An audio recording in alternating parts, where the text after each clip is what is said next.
What's going on, guys? Sickbid here, aka me, coming at you with another Sickbid school.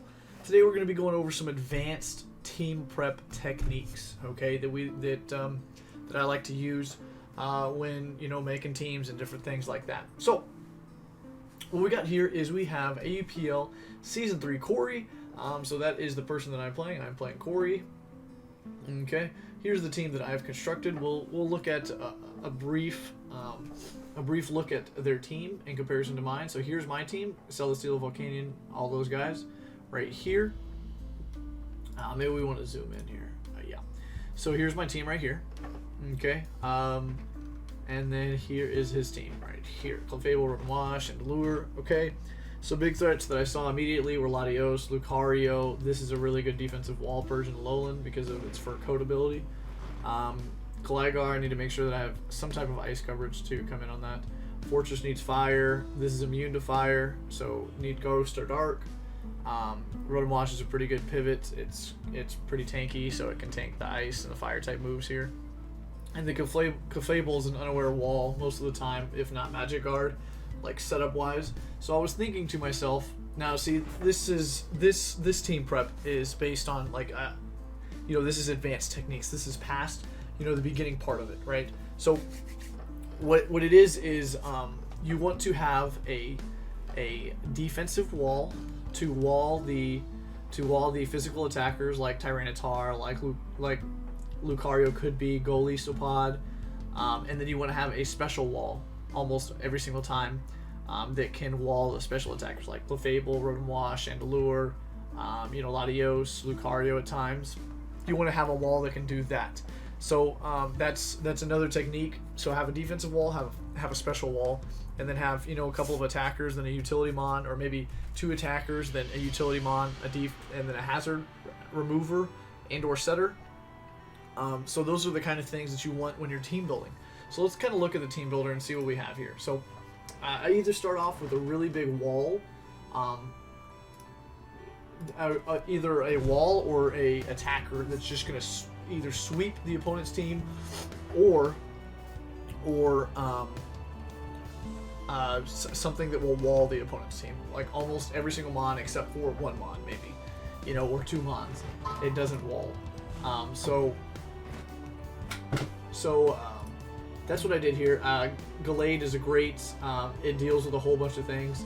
And you can see in the team preview, so it's got Zen Headbutt, Knockoff, Drain Punch, and Close Combat. Okay, I didn't even have to run any attack because he had a lot of things that I could just one shot or do a lot of damage to. So Clefable is one of the only things that it doesn't deal with. It deals with Roden Wash, it deals with Chandelure, Knockoff, it deals with Fortress with fighting type coverage. It deals with Golisopod for the most part, but if you bring Golisopod, then a lot of other things on my team beat it. Tyranitar one-shots Latios, as long as it doesn't have a Z-Crystal. One-shots the Lucario, one-shots the Persian, one-shots the Audino. So it's a great Pokemon in this matchup. And then Zen Headbutt is like for a weakened Clef. It can definitely hit that thing pretty freaking hard. So that's what I started with. That was my attacker. I started with an attacker this week, not a wall. And then I have kind of my hazard setter, and it's not very often that I will run a Pokemon that doesn't have an attacking move, but in this case, this guy is literally here just to be a utility mon. It's a pure utility. I wanted a lot of special defense, so this is my special defense wall. So that it really did it really well in this matchup, and we'll kind of see more or less exactly what it does. Excuse me. And then we have just an absolute beast, choice band, adamant, just knocking things. Just put myself in front of something. I didn't even need any speed because he had a bunch of walls that you could see. And then Terravolt really helps me just hit things even harder through their abilities. So that was really good. Here's the kind of the tech stuff, right? There's Seismitoad and Volcanion here. So berries, so items are very important, and an advanced technique is to run a berry anticipating either a hidden power or a coverage move that would hit you a lot of your four times weak Pokemon. So Rindo Berry here, and we'll look in the replay. But it has great merit here, keeping me within range of getting 2 shots of a Hidden Power Grass from a Rotom Wash that we'll see, and allowing me to get Stealth Rocks up, and then things like that. This is also another special defense switch in because he had a bunch of special attackers that I really couldn't deal just with one Pokemon. So we had another Pokemon here. And so then we have Volcanion, which is also our defensive switch in, because he can take a lot of hits and then kind of scare some stuff out. So this is also our defensive switch in. We didn't even need that much, or we didn't even need very much HP or defense. And then we're running a lot of speed to outspeed a whole bunch of stuff after a Flame Charge. So this is another heat set. It's Charty Berry, Flame Charge, Steam Eruption, Flamethrower, Sludge Bomb. So that's if either you come in on something that you're going to scare out because it's Volcanion, it hits super hard and he doesn't want to lose an important Mon for another Pokemon. You Flame Charge and you're able to 2-hit KO the Tyranitar, the Mega Tyranitar with Steam Eruption. Even and the Charty Berry allows you to, let's say that he's very, very offensive, it allows you to eat a Dragon Danced, Adamant, Max Attack, Stone Edge from Tyranitar, from Mega T-Tar, if that needs be. But we do outspeed a Dragon Dance, so let's say for whatever reason he does Dragon Dance and we Steam Eruption, we can still kill it after 2 hits. So that's just in case that he really just for whatever reason is able to outspeed, or just click the rock move from the get-go instead of Dragon Dancing. We'd be able to eat that with the Charty Berry.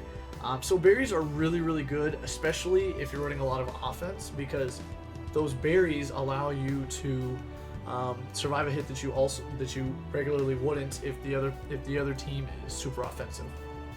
And if they're not as offensive, they're not as useful as another item, but they're still pretty good, and it kind of saves you from both worlds, especially if you want to go offensive here. So each berry, so the Rindo is having grass type attacks, and the Charty Berry halves rock type attacks.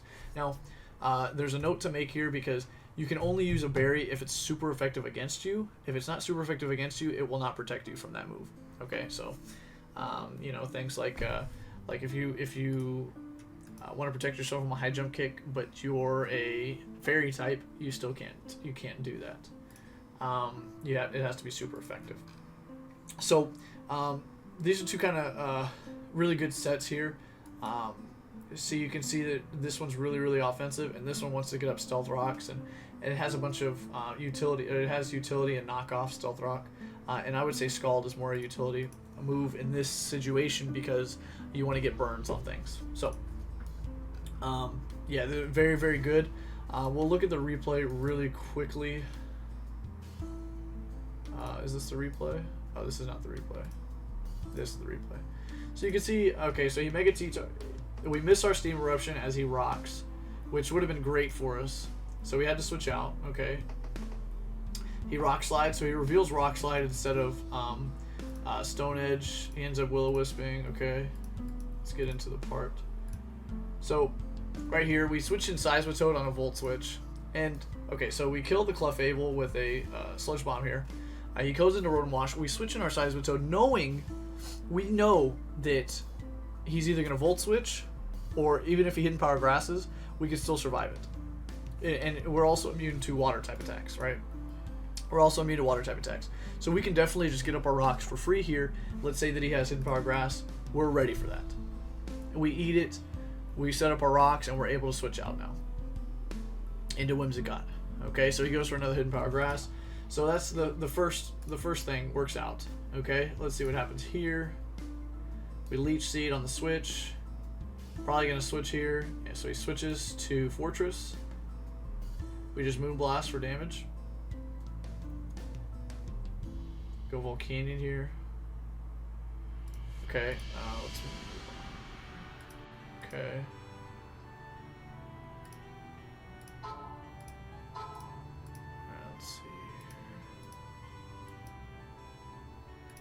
Another tech comes in. So we come in on a dying... so we save Whimsicott here. We come in on a dying on a dying Lucario because we know that we can eat the bullet punch. We get poisoned, but that's okay because we kind of want to sack this thing off to get some momentum here. He brings in the Fortress, thinking that he can just rapid spin or set up some rocks, and we just HP fire him just off the bat. So very good. We're able to outspeed this and Scald. Unfortunately, we don't get the burn, so that sucks. Kieran Black comes in here. Okay, no. Okay. And so that was the game. So it's a really good showcase of how Rindo Berry came in clutch. Flame Charge really didn't come in very strongly here, but it was essential that the Rindo Berry got off, right? The Silvally also did a lot of work with Tailwind, Defog, and Parting Shot respectively. We didn't get to Thunderwave anything. And then the Sub Leech Seed was really, really good with Encore. But I just wanted to showcase the Rindo Berry and the Charty Berry here. Another set that I want to go into is, where is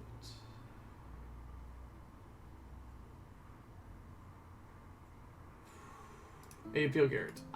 So another set, and I try to run weakness policy a whole bunch, but another item that I like to use is weakness policy, okay? Because you know, for the most part, what the opponent is going to bring against your Pokemon. Specifically, you're able to EV and check what the maxes are of each move. And so I think weakness policy is really strong on a lot of tankier Pokemon that have either a Totemize, Agility, or Rock Polish. They're able to just go in, absolutely go in. And so you can get kind of crazy with your EV spread. I got pretty crazy here so that I could survive a guaranteed Choice Specs Thunderbolt from a Raikou.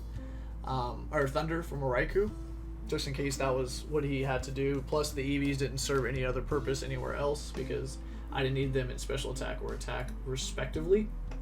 And you can see that this is a mixed variant of Celesteela here with the weakness policy. But what weakness policy does is it doubles the special attack and physical attack of the Pokemon if they're hit by a super effective move. So Celesteela is a very, very tanky Pokemon. It'll shrug off almost any other resisted hit or neutral hit, but Fire and Electric is the ones that are really going to do a lot of damage. But they're only 2 times effective. So very, very good Pokemon. Of course, I mean you can see that my my draft league presents on it. But in this situation, weakness policy comes in it's a very, very strong bring here, and so we'll see why here. So we come up with Kieran Black, and that's going to be our wall breaker for the game. I like to start with usually a wall breaker or rocks lead, depending. We bring in Claydol here because we don't know what the Klefki wants to do, and we don't want to do anything. So we set up Stealth Rocks here because it's free for Klefki here. And then we're going to go for an Earth Power on the Klefki to get kind of damage because we needed a little bit of damage on it. Okay, so he brings in Mismagius. We go for a Light Screen here. Okay, and this is a perfect time to bring in Celesteela. Okay, so he goes for a Nasty Plot here. And fearing Thunderbolt, which would do about 50% to me, I just Totemize up here to see what he's going to do. Okay, so he brings in the Raikou, and we still survive behind a Light Screen. We survive a Specs Thunder here, so we're just gonna Earthquake here. So he Volt Switches. Volt Switch is perfect because it +2/+2. Okay, so we get all of our things. We brought Hidden Power Ice here for the Mega Chomp because we knew that we couldn't kill it with anything else. So that's our first one, and then Beast Boost just goes crazy. Absolutely goes crazy, just taking everything out. We end up getting to +6, and then just winning the game. And so that's all based on, you know, a Stealth Rocks, Light Screen lead, and this is especially to counter the Klefki. Right, is you Stealth Rocks, you Light Screen while he's spiking up, and then you bring in Celesteela on the Klefki, knowing that the only thing that you're fearing is a Thunder Wave. So, very, very strong, very, very strong. It's a very, very strong lead, and if your opponent leads the wrong thing, then it can just lose. Of course, leading anything other than the Klefki, I would have probably just taking damage on whatever, you know. Very strong, weakness policy set there. I don't think I really had any other. The light clay is also another good item. I think we should kind of go over a couple of good items. Eviolite Pokemon are very good. Berries are great. Power Herb, if you need like a Solar Beam or something, like a 2-turn move, then you can use that. And a lot of the time those 2-turn moves are extra damage. So that's something to look at. And I would recommend having a choice item in some way, on one of your Pokemon. That's my opinion. I try to bring something choice every single week because it's unexpected. Those are just interesting things. And I think, actually, I want to go over one more thing, and that's speed creeping. Okay, so let's see if we can find an example of that. Actually, I know that I have an Aegislash somewhere around here. Where is it? Here it is. So I have an Aegislash. This is 76 speed. It's an autotomized weakness policy set. Now you can see that I really like weakness policy a lot. I don't run it every single week, but I do run it some weeks. So this 76 speed in this Aegislash allows me to autotomize and be faster than a Choice Scarfer. Okay, and so this is very, very important that you assume that some Pokemon will be Choice Scarfed if you're a faster team. Okay, because almost every single time the opponent will have a Choice Scarfer if your team is just naturally going to be a lot faster. That's just that it just makes sense, and a lot of the time I try to predict that, and I've won a lot of games because team prep. Like I said before, a lot of the way that you win is through team prep. So if you prep your Pokemon in a way in which they can outspeed other Pokemon and they're able to, one-hit KO other sweepers, your sweepers are able to beat their sweepers, a lot of time you're going to win the game.